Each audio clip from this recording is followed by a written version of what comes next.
안녕하세요. 여러분의 건강을 생각하는 닥터 이걸TV의 이걸입니다. 오늘은 소화기내과를 찾아오는 주증상 중에 하나인 만성 설사, 그 중에도 많은 분들이 고생하고 있는 주범인 과민성 대장증후군에 대해서 알려드리고자 합니다.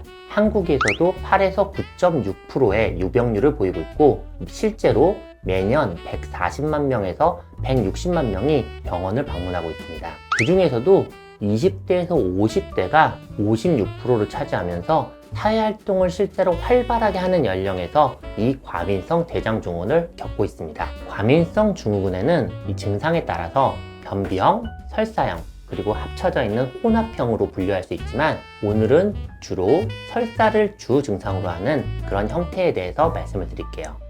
과민성, 이 장이 예민하다고요? 어떨 때 의심을 해야 될까요?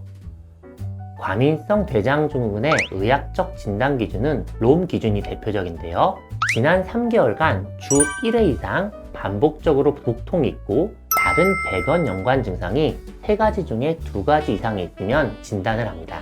배변 연관 증상이란 복통이 배변을 보면 좋아진다든지 혹은 배변의 횟수가 변했다든지 배변의 굵기가 변한 경우입니다. 이 이야기를 쉽게 풀어서 이야기하면 3개월 이상 동안 본인이 매주 배가 아프면서 설사나 혹은 변비가 생기고 대변을 보고 나서는 이 배 아픈 게 호전이 되거나 오히려 악화되는 일이 반복이 돼서 여러분의 일상생활이나 직장생활이 불편하다고 느낀다면 과민성 대장증후군을 한번 의심해 봐야 할 것입니다.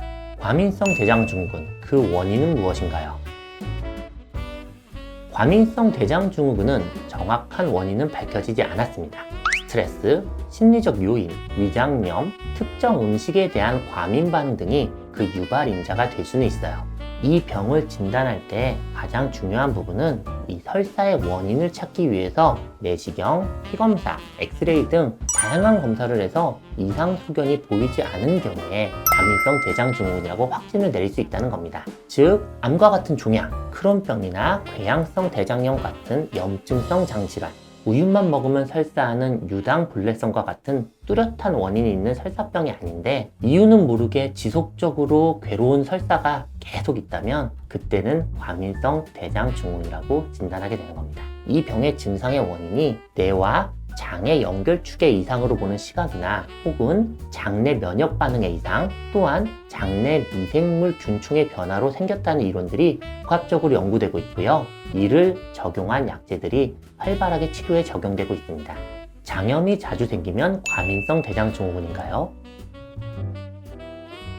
환자분들 중에 종종 1년에도 여러 차례 장염으로 고생한다고 이 병에 대해서 질문하는 분들이 있습니다. 과민성 대장증후군은 장에 심한 염증이 없을 때 진단 가능한 기능적인 질병입니다. 자주 혈변을 본다든지 발열이 동반한 심한 장염이 자주 발생한다면 과민성 대장증후군이라고 생각하지 마시고요. 혹시나 다른 중대한 병이 숨어 있는지 놓치지 않도록 꼭 의사의 진료를 받으셔야만 합니다. 과민성 대장증후군을 예방할 수 있을까요? 가벼운 복통과 배변 활동에 불편감이 있다면 생활습관 개선만으로도 증상을 상당히 완화시킬 수 있습니다. 그 기본 원칙을 알려드릴게요.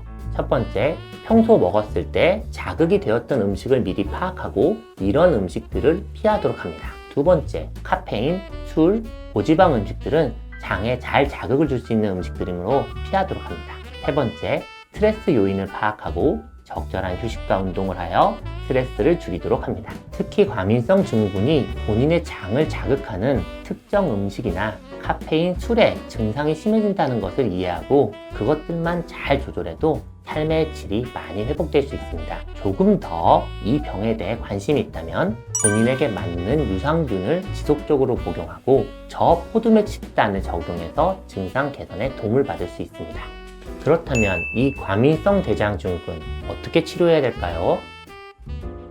이 과민성 대장증후군은 단기간의 치료보다는요, 지속적인 관리의 질환입니다. 일상생활에 지장을 받을 정도로 이 복통과 설사가 심하다면요, 의사에게 진료를 받고 약물 치료를 시작하는 것이 좋습니다. 이때 치료의 중심은 여러분의 증상을 좋게 만드는 약을 찾는 것이고요, 또 이 증상을 악화시키는 요인을 제거하는 것입니다.